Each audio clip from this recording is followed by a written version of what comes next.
jetzt wäre es doch mal herauszufinden, ob trotz Lärm die Stimme zu hören ist. Hier das neue Projekt.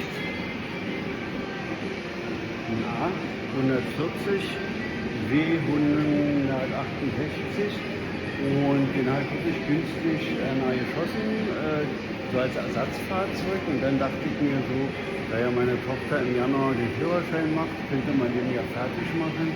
Für als Erstfahrzeug, weil er hat so ein wunderschön funktionierendes Panoramadach. Das Einzige, was nicht so schön ist, und dazu müsste ich jetzt mal die Kamera schwenken, mache ich mal, geht nicht, machen wir Stopp. Folgt das nächste Teil. Das Einzige, was nicht so schön ist, ist hier der Radkasten, aber da ist schon alles klar, das schalten wir einmal komplett runter, dann wird einmal grundiert, dann wird das Cockpit grundiert und dann haben wir eine kleine Lacierung drauf, in schwarz. Einfach so abgesetzt, weil ich habe so eine wunderschöne Zierleiste bekommen, die man hinten dann halt festmachen kann und dann sieht ja hinten wieder reguliert ist. Ansonsten ist der eigentlich so, schon das Auto hier ist das gleiche. Und wir gucken einfach mal, ob wir das nicht günstig hinbekommen. Und das einzige Problem, der lief jetzt richtig gut. Ich habe auch schon ein neues Radio eingebaut, der ist noch zu. Und jetzt macht er vorne, wie soll ich sagen, Motorgeräusche. Und dazu bräuchten wir eure Hilfe. Ich werde diese Motorgeräusche hier mal einstellen und dann schreibt mal bitte in die Kommentare, ob ihr da so viel Erfahrung gemacht habt. Und was ich dazu mache, da habe ich schon mal so ein bisschen mit der Rampe gefahren, mit kleiner. Und jetzt hören wir uns gleich mal gemeinsam den Motorgeräusche an. So, was mache ich jetzt? Ich nehme jetzt mal hier vorne alles so ein bisschen auseinander, um zu gucken, wie das mit der Kette aussieht, weil das interessiert mich jetzt, ob das Geräusch vielleicht von der Kette kommt, Kettenspanner ist oder so. Und dazu habe ich jetzt erstmal hier die Schrauben alle entfernt, den Luftfilter rausgenommen, schön ordentlich zur Seite gepackt und jetzt wird der Rest hier alles noch abgebaut und dann hoffe ich, dass ich ziemlich schnell an den Ventildeckel rankomme, damit ich den runternehmen kann und mal auf die Kette einen Blick werfen kann. Ja. Hier hinten irgendwo sieht man jetzt gerade nicht, aber nachher zeige ich es besser. Kann man dann den Kettenspanner sehen und meine Neugierde war ja immer gewesen, man findet im Internet wirklich sehr wenig. Kriegt man den Kettenspanner eigentlich raus, ohne jetzt die Kette zu sichern oder so? Wie sieht es da aus? Das gucke ich mir jetzt mal an.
So, jetzt habe ich mir das Ganze mal so ein bisschen angeguckt und habe festgestellt, das hört sich immer einfacher an, als es ist.